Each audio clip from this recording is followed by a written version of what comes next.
And I'm going to introduce you, Ben, in one Yeah. second. Good morning. It is Sunday, December 18th, and Professor Ben Zeller from Lake Forest College will be talking to us about the commercialization of the December holidays. And well, let me tell you a little bit about him and then tell you other things. He is a researcher and teacher of religion in America. He focuses on religious currents that are new or alternative, including new religions, the religious engagement with science, and the quasi-religious relationship people have with food. Oh, we're going to have to do something on that. His interests are united by an interest in expanding the conversation about religion by including less commonly studied groups, phenomena, and topics, and looking at more common topics. For instance, religion and science, American religious history from new angles. He is the associate professor and chair of the Department of Religion at Lake Forest College, a private liberal arts college very close to us. I do think that his most important fact is that he is a congregant at Macomb Solel Lakeside and we have welcomed him on many Sunday mornings. And I always feel enriched, interested, and have even more questions. So I'm very excited to hear what he has to say. And Ben, take it away. Thanks. I think the last few times I came here, I talked about politics. I thought, well, that's so contentious. Let's talk about something much less contentious. How about like the wars of December? So I think we did. I took out war, but the December dilemma. It is sometimes. Yeah. It looks like that.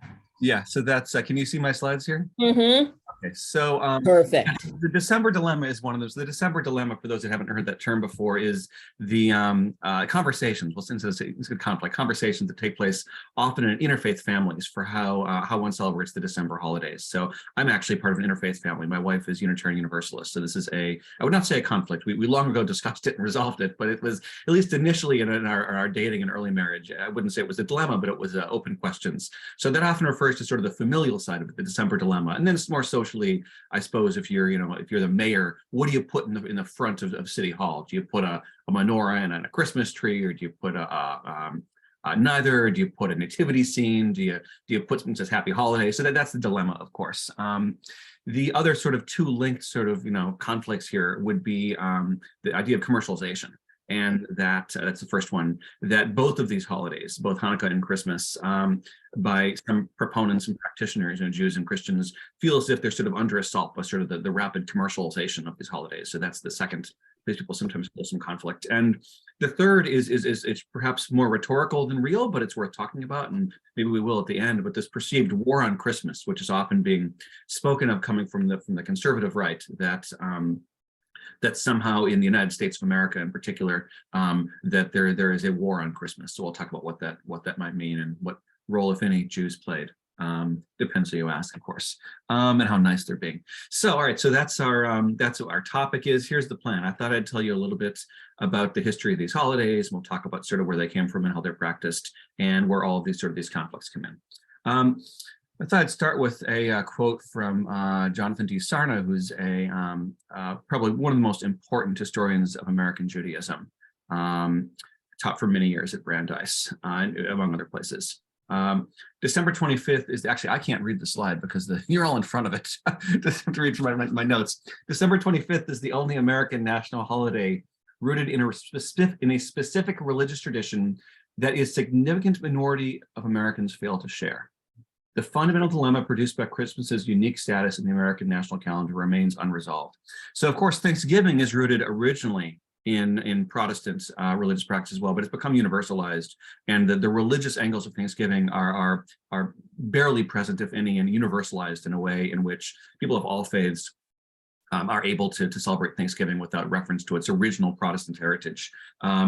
But December 25th is the exception. It is, and Sarna, of course, refers to it by the date, but I think we all know what he's talking about here. It's Christmas, which is a bank holiday. It's a national holiday that don't deliver mail, yet it is a holiday from a specific religion. So the question is, how do non-Christians Jews, Muslims, Buddhists, Hindus, atheists, et cetera, live in a culture where one particular religious holiday has sort of hegemonic status. So that is part of sort of this question of conflict, but it's one that actually even Christians themselves have been debating for a long time. So what I thought I'd do is I'd lead you through sort of a history of Christmas, and then how it's practiced in America, and then talk about what happened with Hanukkah when it came over here, and a little bit about Kwanzaa, and then we'll talk about sort of commercialization. So that's our plan.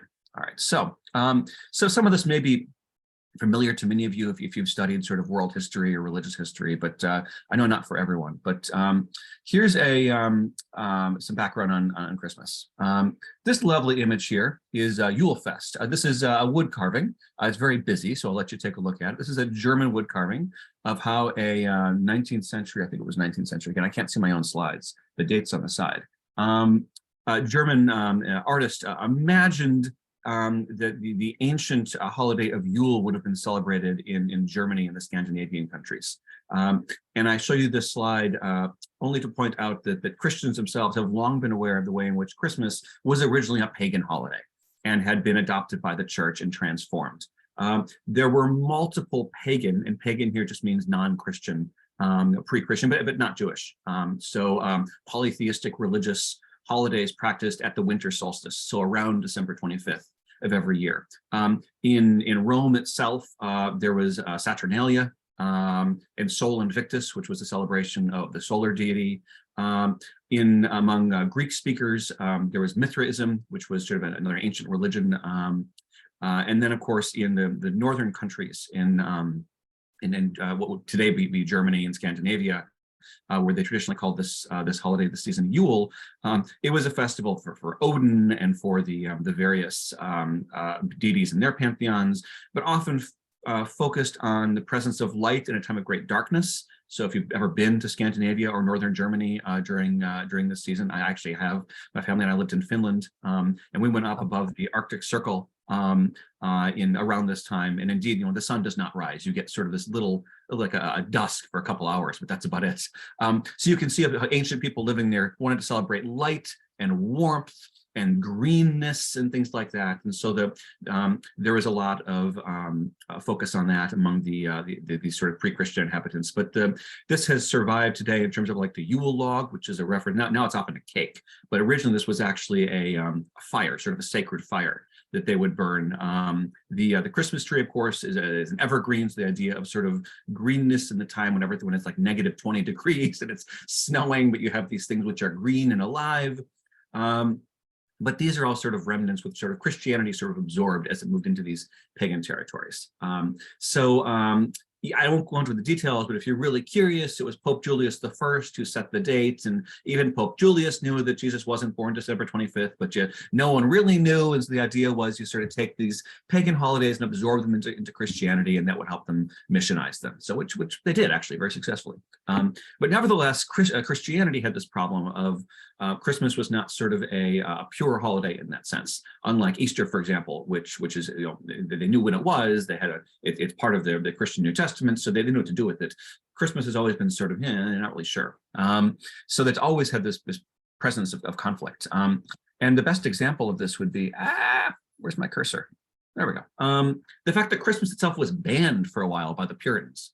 So if you remember Thanksgiving, that holiday we just had, which often traditionally celebrates sort of the Puritan founding of New England, those very same people actually hated Christmas because of that previous slide. They thought it's all pagan, it's all this pagan stuff. It's like veneration of these these fire deities, and like the Christmas tree is just Yggdrasil, which is the old Nordic sort of world tree, all these problems, and it's all this pagan stuff. And actually the way that Christianity was celebrated in Christian Europe in the Middle Ages was a bit like our Purim, to be honest. It was an inversion holiday, as scholars call it.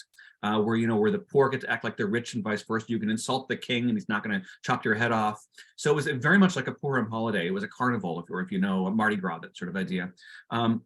So Christmas throughout the Middle Ages in Europe was not a solemn day. It was a day of party. It was a day of parades. It was a day of of sort of joy for Christians, of course. Jews, of course, they had a very different perception, which we'll get to later on, of Christmas. But you can see why the Puritans weren't a big fan. So they actually banned it. The English Puritans, when they were in charge under Cromwell's Republic, banned it. And the New England Puritans, when they were in charge, banned it as well. So it was actually an illegal holiday. Because it was seen as deeply invested in sort of these pagan heritage. So you can see this is from a broadside from Boston from this time period. Public notice: the observation of Christmas having been deemed a sacrilege, the exchanging of gifts and greetings, dressing in fine clothes, feasting, and similar satanical practices are hereby forbidden, with the offender liable for a fine of 5 shillings. I didn't do the math. That's a lot of money. So they banned it, right? So what happened? You go from Christmas being banned to now, of course, I challenge you to walk down the street or drive down the street anywhere around us for more than 5 minutes and not see a Christmas decoration somewhere. In fact, I didn't, I just took a picture yesterday. I meant to put it in the slides. I didn't have time. I was down at the Whole Foods in Deerfield, and they had a big, beautiful menorah and Christmas tree up in front of the Whole Foods. And I said, well, it's great for the talk. I just forgot to put it in. So, well, what happened? How did it go from being a banned holiday to super commercialized? And why is it relevant for us? Because it has to do with Hanukkah as well, because the commercialization of Christmas is what led the path for the commercialization of Hanukkah. Well, here's what happened. Ben, can Yes. you just slow down? Oh, yes, I'll slow down. I get excited. I know it is very exciting, and I have to slow myself down as well. But we've had a request, and I'm sure everybody will. Happy to respect the request. Yeah. All right. So I will summarize where we are so far, though. Christianity has a problem with Christmas. At least some Christians do, because of its pagan origins.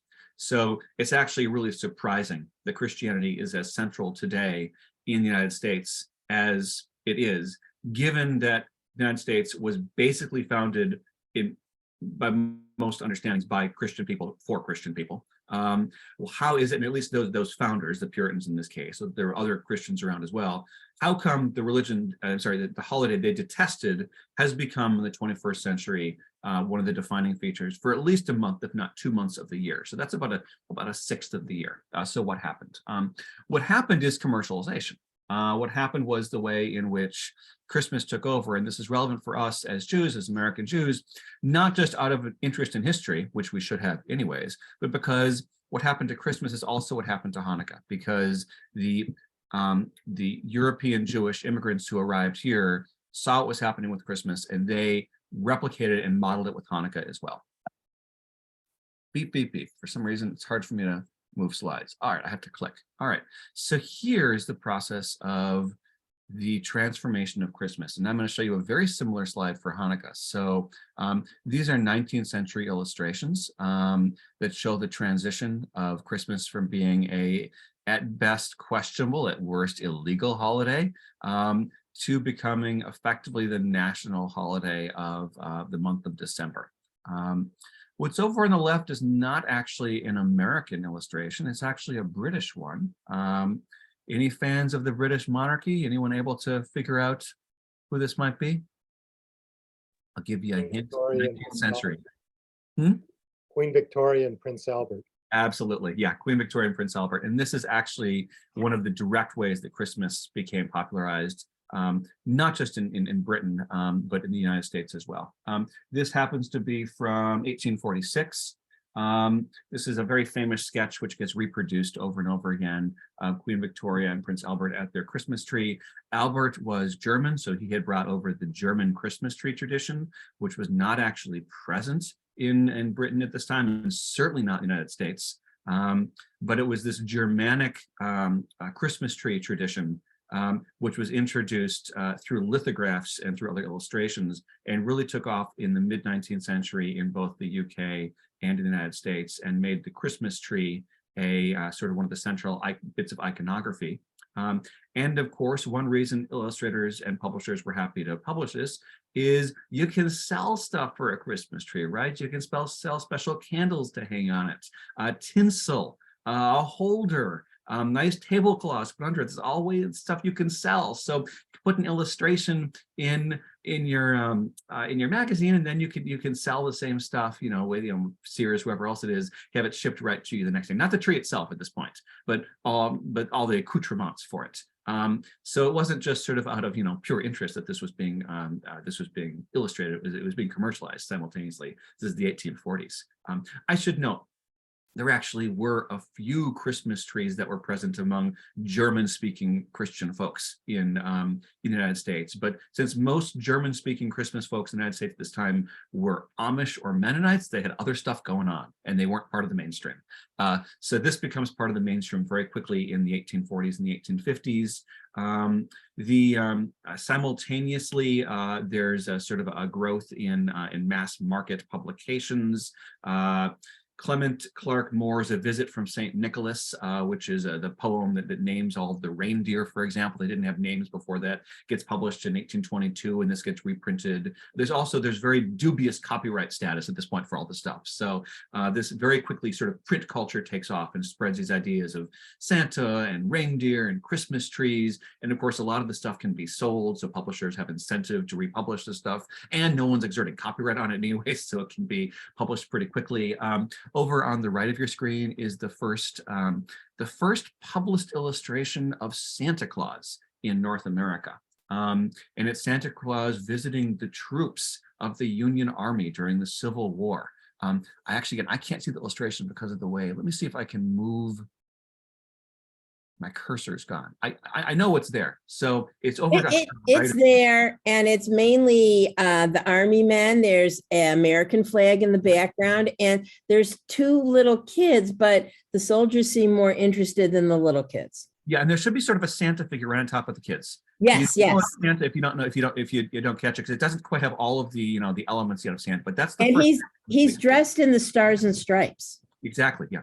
So he's actually based on the Danish Sinterklaas, who's sort of another sort of a Christmas image. But this is a sort of part of this popularization. And notice what I like about this image is the Americanization. That Santa doesn't just bring presents; Santa supports our troops. Right. So we'll be more sort of nationalistic. And I don't know if there was a Confederate equivalent. There might have been, but since they lost, it's not around. But the idea Santa's not just bringing presents for the kids; he's a good American. And that's part of the story of how Christmas becomes sort of as American as apple pie, right? We see this more in the 20th century with film, and less 19th century with print. But the way in which the 20th century, like the what's the Miracle on whatever the street is with Macy's is on in New York. 34th Street. I've actually been there. I couldn't remember the number, but the way in which it sort of becomes part of sort of the American experience. Again, we see that more in film in the 20th century, but we see illustrations in the 19th century. It actually says "Welcome Santa Claus," and there's two reindeer pulling his cart. Yeah, so this is 40 years after what I think is the reindeer poem with the night before Christmas. So the reindeer have now been fully incorporated as part of the sort of the Christmas story, which is of course amusing because no one's ever seen a reindeer in North America at this point. I mean, now you go to a zoo, I suppose, and see one, but how do they go from being the Scandinavian element of their Yule stories to being now in Harper's Journal? The culmination of this 1870, Christmas is declared a national holiday. So if you think about the transition from being banned in New England to being declared a national holiday in 1870, it's directly part of sort of this Americanization of Christmas. But also note in which is actually not a nativity scene in either of these. At the same time that simultaneously Christmas is being popularized and commercialized, it's also being secularized. Now, certainly no one ever claimed it was secular. It's clearly Christian. However, the iconography of it begins to shift, especially among Protestants. Catholics are the exception. Among Protestants, it shifts rapidly towards these much more sort of pagan elements. All right, so what happens next? Super commercialization. These are some images from actually on the left, we have Macy's in New York, and on the right, we have the old Marshall Fields windows down on State Street in Chicago. Merchants realized very quickly that Christmas is good for business. And throughout the late 19th, early 20th century, Christmas becomes industrialized, commercialized, also sentimentalized. It becomes presented as about children, about gift giving, about home and hearth and family. And what's important to think about here is this is right in the time when, for the first time, most Americans are living in the cities as opposed to the country. And in fact, an increasing number of Americans have never lived in the American countryside. Rather, they're often immigrants, Jewish immigrants, Catholic immigrants, a few Protestant immigrants coming to the cities, working in factories, living in tenements, and being presented this image of what it means to be an American through this consumption of this holiday. Of course, Jews, this is problematic, so that's why you have to reinvent Hanukkah in the same way. But for the Christian immigrants, to be presented with this idea of this is how you are an American, and all these images of people who live in New York City who've never been out to the this country where all these images of sort of home and hearth and but the best example I can think of this is the way in which like Jingle Bells and the sleigh ride song go from being not about Christmas to being about Christmas. The way in which songs become used to sort of tell the story of you're going in a one-horse open sleigh, and this is sort of part of the Christmas story. That wasn't a Christmas song. It was just sort of a general sort of seasonal song, actually referred to Thanksgiving. It gets shifted to Christmas and becomes part of sort of the experience. What does it mean to experience Christmas? There's snow, there's sleigh rides, there's gift giving, there's family, there's a fire, the home hearth, and there's buying stuff. And here's Macy's and Marshall Field's happy to sell it to you. It becomes secularized at the same time. And here's where Jews begin to enter the equation as well, particularly in the 20th century, because Jews were so deeply involved in Tin Pan Alley and the music industry. A lot of the early popular Christmas carols and Christmas songs, which take off in the mid 20th century, were actually composed by Jews. The most famous is probably Irving Berlin's White Christmas, but there's several others as well. So Jewish songwriters wrote Rudolph the Red-Nosed Reindeer. This is trivia, but it's worth mentioning.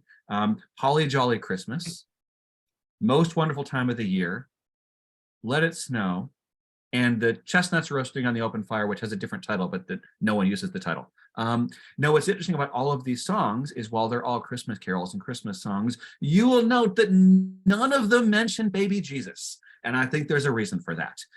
There's actually multiple reasons for that. One is the people who are paying them to write the songs said, we want people to play these songs. We want everyone to play these songs. And if you make it universal, everyone can play the songs. So there was a commercial sort of industrial push. Also, these were written by American Jews who are not deeply aware of sort of the deep theological meaning of Christmas. Rather, they're reflecting on Christmas as it's been presented to them and as they're living it out, which has already been universalized and secularized, and as some Christians would say, paganized. So Jews are part of this process. It was in fact Jewish songwriters, Jewish merchants, and Jewish people who at the same time are trying to deal with how do you be a Jew in Christian America, are also participating in the universalizing of Christmas and the making it of sort of this universal holiday. Let me pause for questions thus far, because I do want to talk about Hanukkah next, but I wanted to set up sort of the way that Christmas itself sort of becomes transformed. The Schubert said there's a new PBS special about Jews who wrote Christmas songs on PBS this Tuesday. I mean, it's very widespread, and I totally agree with you. They never mention Jesus. Yeah. It's all the feelings and the time of the year. Someone has their hand up. I don't know who it is. I'm going to unmute you. iPad. It's Neil. Hi, Neil. Hi. I might just add to it that the two stores featured in Miracle on 34th Street, Gimbel's and Macy's, were both founded by Jews, and that would include Macy's Christmas Parade. Yeah. And, sociologically speaking, is the commercialization of Christmas necessarily a bad thing? Well, you're asking me in a room full of fellow Jewish people, is it a bad thing? No, it doesn't. I mean, there are some Christian folks who are particularly offended by this. But that's what's interesting, because Christmas has never been purely Christian, is the thing. From the beginning, it was a pagan holiday, which they transformed. The commercialization aspect is relatively recent, but it's a holiday which has been transformed multiple times. So certainly I don't. And I think if you ask the average American Christian, is it a problem? The answer will be no. But if you were to ask sort of a more fundamentalist, shall we say, sort of a more purist, a Puritan, they would object to the entire holiday. What's interesting to me among 21st century Christians is there are some Christians who simultaneously want to claim Christmas as Christian and not pagan, and also reject this universalizing, commercializing secularization, which is radically new and frankly ahistorical. But I came across a webpage from a evangelical Christian group that wanted to defend December 25th as the true Christmas and not a pagan innovation. And they were using very dubious historical claims, but that's not my place to judge. I mean, it was clearly wrong, but they believe it, that's fine. So they were trying to reclaim Christmas, and they were simultaneously attacking the universalizing and secularizing of Christmas. So yeah, I mean, some people would see it as a problem. I don't think the majority, certainly of Jews, Muslims, Hindus, Buddhists, atheists, but even most Christians would see it as a bad thing. And in fact, who was the President Kennedy? It was President Kennedy, I think, who gave a Christmas address and referred to it as the universal holiday that Christians, Jews, I think he said Buddhists, celebrate as well. And of course, I mean, I don't know what Kennedy was talking about, but it's the rhetorical claim is relevant there, that this is somehow a universal holiday. It's useful in that way to make it a universal holiday. It's also useful to Macy's and Kimball's and Marshall Field to make it a universal holiday. So no, in answer to your question, I mean, yes, for some people, no for others. Are there, Vanessa, are there any questions in the chat? Again, I sort of lost my cursor, so I'm not sure. No, I think we're good. Okay. Oh, Eugene did tell us those little kids in that flyer you showed us were probably drummer boys, and I'm sure he's right. Right. Yeah, that's the Harpers. Right. I didn't give a full set of citations because you're not my students, and so that's fine. It's actually very easy to find. If you Google that image, if you type into Google, I'll tell you the year though. It's 1863. And that was actually Thomas Nast, the famous illustrator. So that was Thomas Nast's illustration in Harper's Weekly. So if you Google in Thomas Nast Harper's Weekly 1863, you can get that image. But careful, he did more after that. And there's much, and you can actually see, if you look at the Thomas Nast imagery, the transformation of Santa from being more sort of Santa Clausy to eventually getting, the looks like a 20th century one. And actually the classic sort of image of Santa Claus that we all now think of, if I ask a bunch of American Jews, draw me an image of Santa Claus, the one we're going to draw is the one that was actually presented by the Coca-Cola company as their advertisement in late 19th century. It's a very famous image with the red suit and the bells and the white around the red hats and everything and the big white beard. It draws on all the images and repackages, and he's holding a Coke bottle. And they keep using this, and they still use it in the you find the same image in the 21st century. Actually, they've made a couple of changes, but it's the same image. That's the one, because it was in color, right? So that was part of it too. These were color posters they would put up, in soda parlors around the country. Santa says drink Coke. Rabbi Serrata said his minister friends want to reclaim Christmas in the same way we might say there has gotten to be too much bar and bar mitzvah. Yeah. So I can certainly see that. And red and white are the colors of, they're branding it. That's the Coca-Cola colors. Yeah, totally. Well, and so I should say, and thinking about Rabbi Serrata's minister friends, the historical consensus is clear that Christmas is a pagan holiday sort of rebranded, but it's just because historians say something is not what most Christians necessarily would accept or believe, and it's not my place to judge someone else's beliefs. There's all sorts of things historians would claim about the historical Hanukkah or various, the historical Purim, whatever that was, right? So how it's practiced by people actually has no relevance, no connection often to the history of it.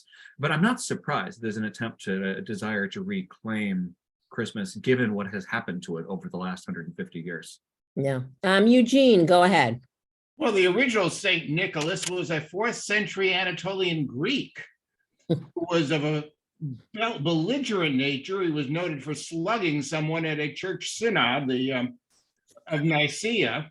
Yes. Not the jovial Father Yule, who then became Father Christmas, who then became Santa Claus. Talk about alter egos. I believe the only historical connection to St. Nicholas, and Eugene, you can correct me if I'm wrong, is the historical one was known for giving things to poor children. He gave dowries to girls who couldn't afford it otherwise. Yes. That's the historical connection. That's how it gets transformed over time. I would agree. And in fact, there's a lot of the Santa imagery is actually a transformation of the Scandinavian. It's not even a person, it's a goat. It's a Yule goat who gets sort of transformed as sort of this gift-giving goat. So Thor had a cart driven by goats. So it says that's the image actually, is sort of the gift-giving, and it makes its way through Denmark, and it's a fascinating story. There's books written on this, so this is not my research. This is cool stuff. The way that over 1,000 years, sort of all of these traditions merge and reach their culmination in the Coca-Cola Company.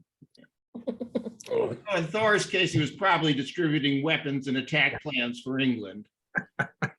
And candles, actually, that was light was an important part for them. All right, so let's talk a bit about Hanukkah.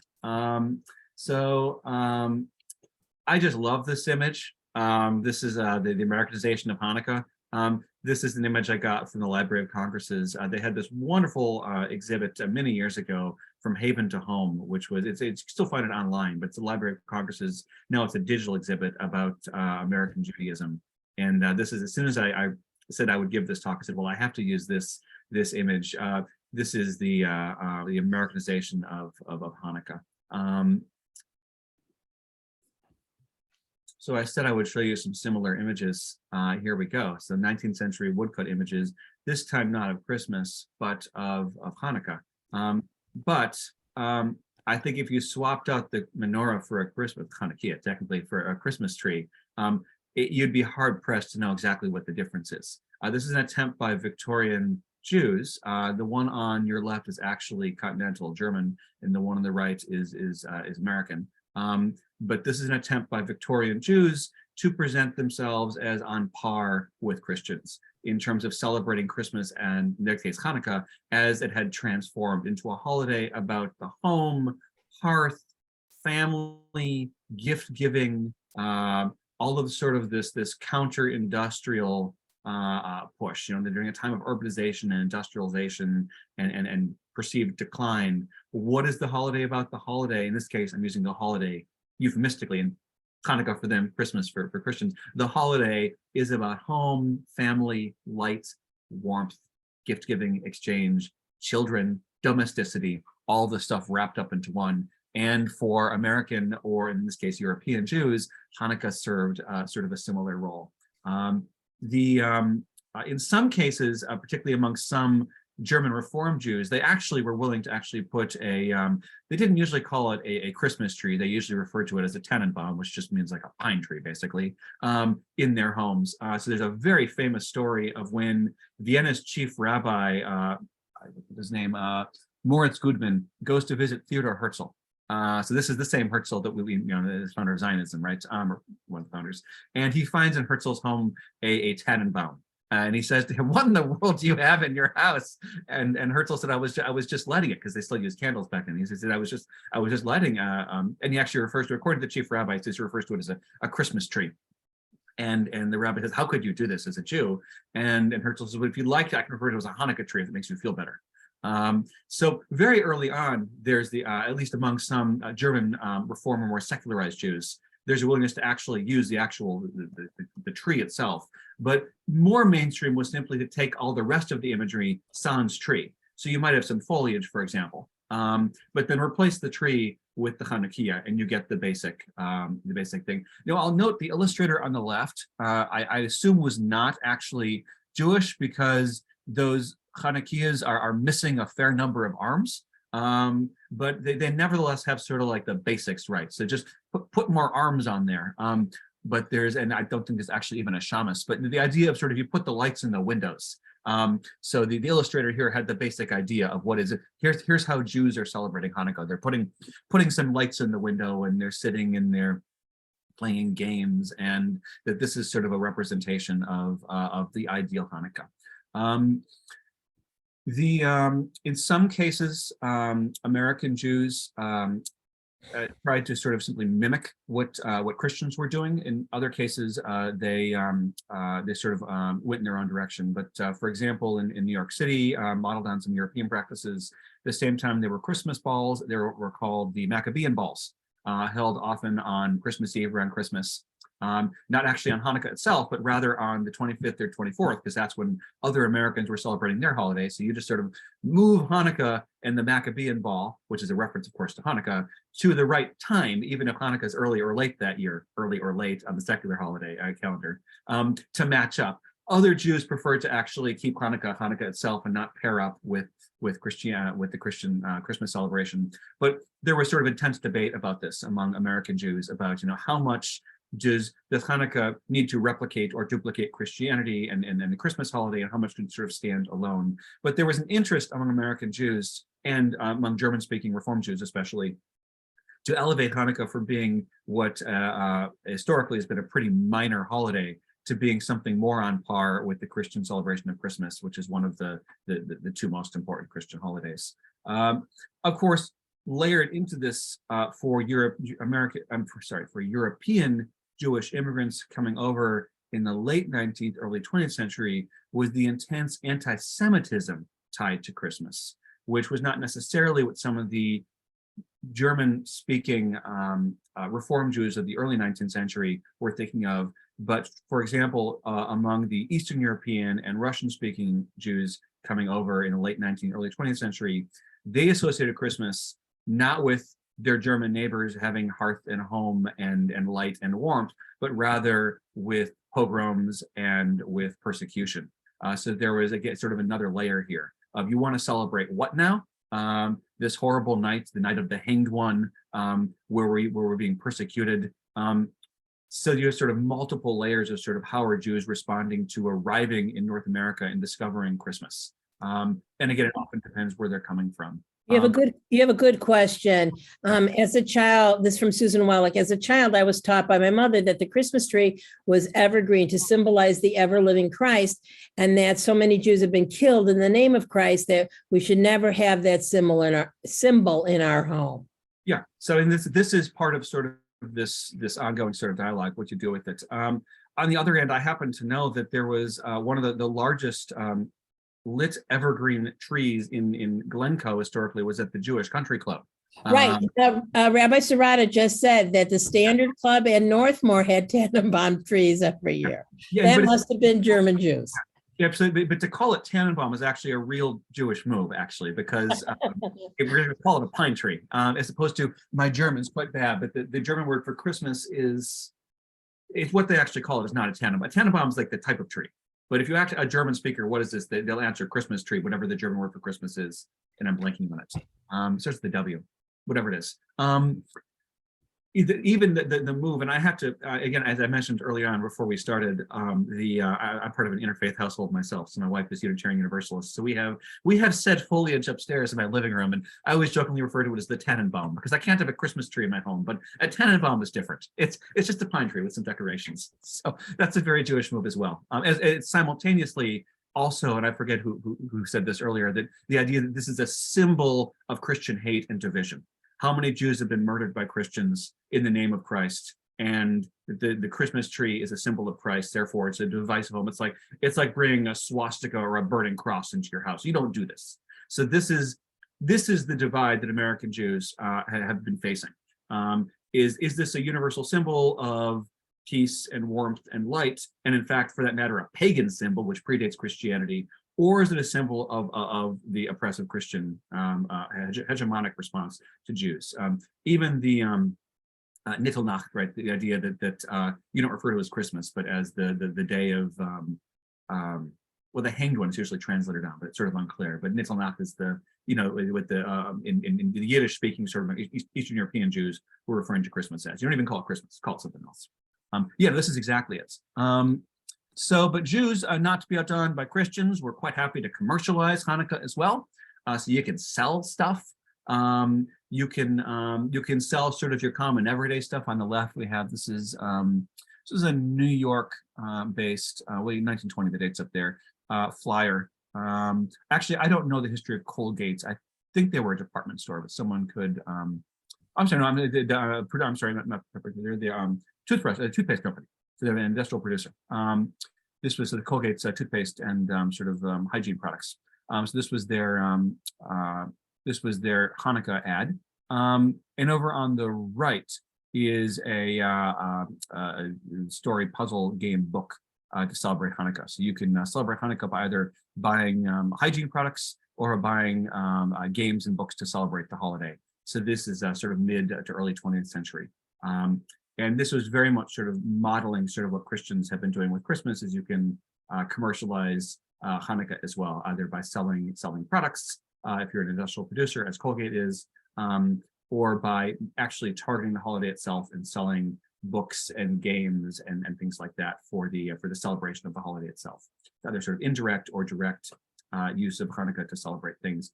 And you start to see very quickly in the early to mid 20th century, the way in which Hanukkah takes off as sort of a Jewish parallel to Christmas in this way, commercialized in just the same way. And the same pushback from some American Jews about, well, you are taking our holiday and commercializing it and transforming it into something about consumption as opposed to what it's supposed to be about. Part of what's going on here is sort of the Americanization of Judaism. So on the left, we have an image. This is one of the first images I found of a interfaith pageant. So no longer called a Christmas pageant, but a pageant without sort of any holiday preceding it. This happened to be in the LA Unified School District in the 1950s. But there we have, I think it's one of the three wise men from the Christ story with the crown. It wasn't the caption. I got this from an archival source. It didn't say who it was, but so we have sort of the one of the three wise men, I believe, and then we have, I don't know, she's some sort of Maccabee, I guess, holding a menorah. It could be Judith. I mean, there are some. The archival source didn't name what it was, but it was clearly, it was described as the holiday pageant. So here you have sort of the holiday pageant from the 1950s. This is very much part of sociologist Will Herberg wrote a book called A Protestant Catholic Jew, which was about sort of the way in which, especially in the Cold War era, the transformation of Judaism into part of this birth of this sort of Judeo-Christian idea that you could be a Protestant, a Catholic, or a Jew, and you can all be American. Those are all sort of the religions that are sort of part of our popular discourse and part of our popular public presentation of religion. And in my mind, this culminated in 1979 with the lighting of the first national menorah. So you go from Hanukkah being a holiday celebrated by an immigrant minority without any public recognition whatsoever, to being rapidly commercialized, to slowly being introduced in the 1950s into public spheres as part of sort of the Americanization and suburbification of American Judaism. To 1979, here we have President Carter lighting the first national menorah. And while I didn't look at every single year, I believe every single year since then has had a national menorah, and they've certainly gotten bigger and bigger and bigger. The 1979 one was actually an actual like usable menorah. And here you can see it's behind some plexiglass so the wind wouldn't blow it out.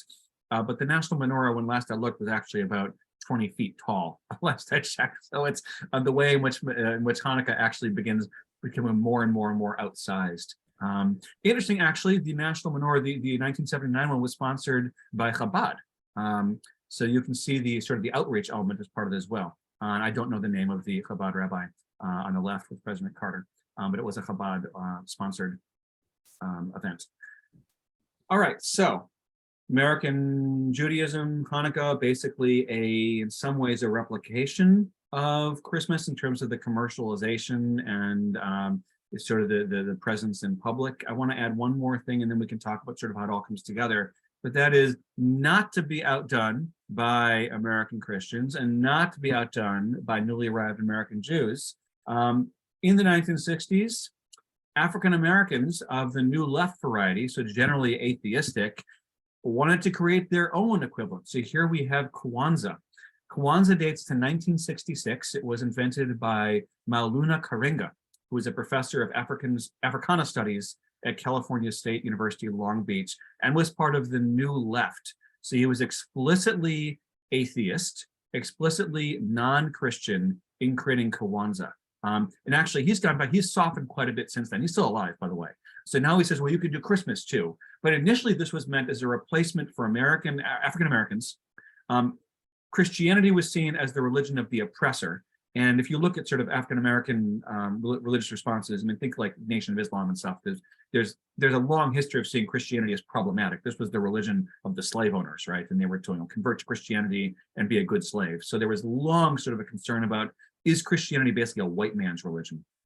Karenga said yes. So Karenga said, rather than celebrate the white man's religion, we're going to create Kwanzaa, which is meant for members of the African diaspora to celebrate their cultural heritage. And later, about 20 years later, he said, well, you can do Christmas too. If you're Christian, that's fine. You don't have to leave Christianity. But initially, it was for him and his atheist, new left African-American colleagues to say, well, we want our own holiday too. And what's interesting is he very explicitly took the menorah, and he actually said this. He took the menorah and he altered the basic model of the menorah. He took a menorah and he changed it with the 7 principles of Afrocentric living. So these are this is the ideology of what it means to be a good African diasporic person. Unity, self-determination, collective responsibility, cooperative economics, that's the new left there, purpose, creativity, and faith. So each of the 7 candles, they don't use a shamus. So the 7th candle is like the other ones. You light one, it's more like an Advent calendar in that way, if you're familiar with the Christian tradition. So each day of the 7-day-long Kwanzaa celebration, you light 1 candle, and by the end you have all 7 lit. But so there's not the tall one in the middle is, again, it was originally a Hanukkah that he altered, so that's why sometimes they still have, it looks like a shamus, it's not a shamus though. It's called a kanara if you want to look it up. So kanara is the name for the candelabra used in Kwanzaa. But it, again, explicitly drew from both Christian Christmas and Jewish Hanukkah to create a cultural, ethnic, ideologically driven religion for African American, again, initially atheists, but eventually for Christians as well. I see like a kiddish cup. I don't, probably just a kiddish. Yeah, it very well might have been originally, if it's a harvest holiday. So the food and drink is part of it as well. Yeah, but I mean, Karenga was hanging out. I mean, he was an atheist African-American ex-Christian. He was hanging out with a bunch of atheist ex-Jews too. I mean, this was the new left in California in the 60s. So yeah, so he certainly, I mean, there were kiddish cups there. This was the same era where they were like, he probably, I mean, I don't actually know, but he was probably attending, like secular Marxist Passover, seders. I mean, so this was the idea of repurposing religion to for a new ideological purposes would have made total sense to him. Because he was hanging out with secularized Jews as well. I see a hand, yeah. You've got. I'm trying to unmute myself here. I remember, I believe he went by the name Ron Karenga. I'm old enough to actually have been involved in this stuff. That he was a right-wing guy, and he endorsed Nixon over McGovern.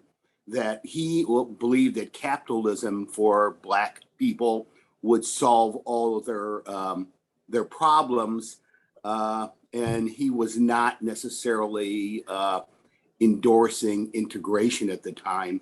No, so if my memory is correct, and I'm old, maybe it isn't. You're right. Oh, sorry. I don't think it's fair to characterize him as a left-wing guy that mixed with other left-wing guys. He started left-wing, and then he went right-wing. He was Fair part enough. of that shift. Yeah. No, he started left-wing, and then he went right-wing. Yeah, you're entirely right. Yeah. And he was he supported what you would call, I suppose, Afrocentric segregationism. I'm not sure what you actually technically call it, but it's much like the Black nationalism of Nation of Islam, for example. The idea of we have to do this on our own. That working with the oppressor has not worked out historically. But you're entirely right. He got increasingly right wing, and he actually got increasingly more willing to embrace Christian principles as well by the 70s and into the 80s. And again, he's still around today. If you there's an official website for Kwanzaa, which he writes for. I think he actually posted his Kwanzaa message for this year. I think he's actually softened it, but I think he's gotten a little less righty in the age of Trump, but I haven't looked recently. He has an interesting political figure. Karenga. Yeah. What's interesting about Kwanzaa is it also gets rapidly commercialized. So on the left here, we have the American Girl doll Kwanzaa. So you can go down to the American Girl doll store in the Water Tower Place and buy yourself a Kwanzaa American Girl doll. On the right is a purely random results I got when I typed Kwanzaa into Amazon and saw what was the top selling items. Kwanzaa bingo, Kwanzaa table runners, Kwanzaa candles, Kwanzaa displays. What's interesting with the celebration of Kwanzaa is, unlike Hanukkah and Christmas, which already had sort of a high degree of practice before it was commercialized, Kwanzaa had a relatively low degree of adherence pre-commercialization. And what's happened is its decrease has been rapid. It went up quickly and then became rapidly commercialized and went down quickly.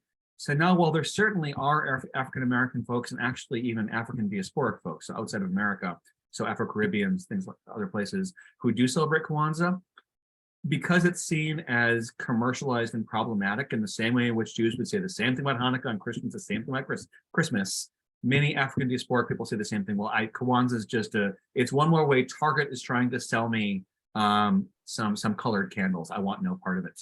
The difference, of course, is though a Jew or a Christian might go back and say, well, at one point it wasn't, whereas Kwanzaa has very little sort of history pre-commercialization. So actually the number of celebrants of Kwanzaa, I tried to look up the percentage, is actually very, very, very low in North America. But it's a good example of sort of the way in which even a brand new tradition whose founder is alive can't stop sort of the rapid commercialization. And I'm not a lawyer, so I'm not sure if there was if he should have trademarked it or patented it or what, and someone can correct me. But obviously he didn't, and it gets taken over by everyone and commercialized rapidly. I suppose the secret is, if you're founding a religion, get some a religious holiday, get some attorneys to help you to make sure it can't be rapidly commercialized without your permission. I also think that people mention Kwanzaa, like they say, when you say happy holidays, which I'm not a fan of, Christmas, Hanukkah, Kwanzaa. And I think in a DEI inclusive type of way, people mention it, and, on news shows and everything that's commercial, and, trying to be inclusive. And that's a fascinating phenomena. Well, again, it's useful in the same way in which Hanukkah and Christmas were useful to sell things. Kwanzaa is useful to tip your hat towards racial, ethnic diversity. Yeah. So it's useful to sell toothpaste if you're Colgate. It's useful to show that you're cool with African American people if you're a newscaster who says happy holidays. So there's a value, a usefulness in these traditions. And I think that's, at least that's what I would see as part of what's going on here. Agreed. And so therefore we culminate in the war on Christmas. Is Bill O'Reilly's defending Christmas against, I suppose, imagined hordes of, I don't know, Kwanzaa celebrating African Americans and Hanukkah celebrating Jews, and maybe nothing celebrating secularists who are trying to take it over. So that it's very easy to make fun of Fox News and then O'Reilly, and I certainly do it myself all the time personally. But there's nevertheless what's important here, and the seriousness of it is, indeed, to give some credit where credit is due, Christmas has transformed in a rapidly commercialized way, and in fact, there has, in our more diversified, contemporary, more secularized, commercialized 21st century, there has been a transformation, and I wouldn't say decline, but I would say a transformation in how the December holidays are celebrated. And Vanessa, you pointed to it just a few minutes ago when you said happy holidays. So the rhetorical way in which we come to sort of identify multiple holidays being celebrated, and I think that's what charitably O'Reilly is responding to here. There was a book by Fox News' John Gibson, published in 2005, called The War on Christmas: How the Liberal Plot to Ban the Sacred Christian Holiday is Worse Than You Thought. I did not read the entire thing, but I read some reviews and I flipped through the Amazon preview, and it matches exactly what you think it would be. A lot of it is actually very anti-Obama, and sort of part of sort of tied to this idea that Obama was sort of anti-Christian. But this got linked into, in 2007, I believe, the uproar over Starbucks not having enough proper sort of Christian imagery on their holiday cups, and in fact calling them holiday cups as opposed to Christian cups. But this gets tied rapidly into a perception by many within sort of the Christian majority that their religion is under attack. And that where at one point America had been defined by Christian iconography, Christian traditions, Christian holidays, Christian concepts, now it was sort of a forced diversity, and that they were being forced to give up what had been a sacred tradition. And no one's making Muslims give up Ramadan, or no one's making Jews give up Hanukkah. Why do they have to give up Christmas in the interest of being in the public sphere? I'm never sure what to make of this image. I love political cartoons, but I can't tell if this is pro or anti the war on Christmas. But we have this this image of sort of the war on Christmas going on here. The war on Christmas enters a critical phase. So happy holidays, as Vanessa mentioned earlier, is one of the tanks and the arsenal of the war against Christmas. But it was interesting to me, what I found fascinating about this is Kwanzaa was identified as well. That Kwanzaa is seen as indeed it was in the 1960s as anti-Christian or post-Christian, but the way in which it transformed is not necessarily so. I do note that Happy Hanukkah is not here. I'm not sure if it's because the artist didn't want to be seen as explicitly anti-Semitic, or if somehow because Hanukkah has also been sort of secularized and commercialized as well, that it was simply left off unintentionally. But you can see sort of the the representation. Again, I'm not actually sure if the author of this is pro or anti, or simply a muckraker. Right. I mean, they have the NAACP, Rush Limbaugh. I mean, it's, certainly is trying to ACLU and NPR. Secular humanism, yeah, human stone, yeah. But you can see actually what I like about this one too. My cursor's not working. I'm pointing at the screen. You can't see what I'm pointing at. You can see the elements of a nativity scene in the bottom left as well. And that's where I think this also gets quite interesting, is public displays of religion. And I think the next slide, I have a couple of nativities and creches here. Creches on the left. You see public nativity scenes, and that's where it gets really quite interesting. What do you do with sort of public displays of religion? Because here's where, again, I don't want to, it's never my place to defend Fox News, but what I will say, historically speaking, within sort of a Christian hegemonic culture, the display of Christian iconography in December was pretty standard into the 1950s and 60s. And then with the increasing presence of American Jews and also secularists, there was a push against that, culminating in legal conflicts. And again, I'm not an attorney and I'm not a history of religion and the law, but for various legal reasons, there was a push against the display of one religion, all religions. If you let one in, you have to let them all in. The image in the bottom right here is from the Illinois State House, and that is a holiday display from the Illinois branch of the Satanic Temple, who are sort of secular Satanists who said, well, if you're allowing in the State House, in the rotunda, Christian and Muslim displays, you have to allow a satanic display as well. And whoever was in charge of that building said, well, I guess so. So there was this little display of this is the snake and the apple, and I think there's some sort of esoteric text there, but it's a bit tongue-in-cheek perhaps, but it points to a serious question, both ethical and legal and moral and cultural, of who gets to be in the public sphere, who gets their religion displayed. And if your religion is not displayed, does that mean it's an affront against you? Does that mean it's a challenge of your place? Or does that mean that we're simply making room for all sorts of other religions as well? I see it's 11 o'clock. I had more to go through, but I think we should probably stop here. Yeah, that was absolutely fascinating with the satanic display. Yeah. And you've, as always, given us so much to think about, and we'll be looking in different ways at what's happening through the commercial. Please be sure to check the chat for Eugene's jokes. If I read them out loud, am I encouraging him? There was a mention of a Hallmark movie. There's Hallmark movies for Hanukkah, now Kwanzaa. So that is it shows the pulse and the beat of America when Hallmark does a movie on your religion. It does. But again, they're only going to do it if they think there's going to be viewers who are going to pay for it, or rather the commercials they can sell for it, right? So Right. in many ways, now I sound like one of these like old Marxist historians, right? It's all about the money, but it is. I agree with you. As always. And I would be remiss if I did not mention that Eugene will be our next in-person speaker on January 8th with Lox and Bagels at Macomb Soleil Lakeside. So please come in person. Hopefully we'll have good weather that day. Have Chag Urim Sameach. Happy Lights of Hanukkah. The first light is tonight. You can now go and to Latke Fest at Macomb Soleil Lakeside. You're getting a lot of compliments in the chat, Ben. Be sure to see that. And it's great to see everyone. Great program. And I can't wait to hear you again. I want to take your class.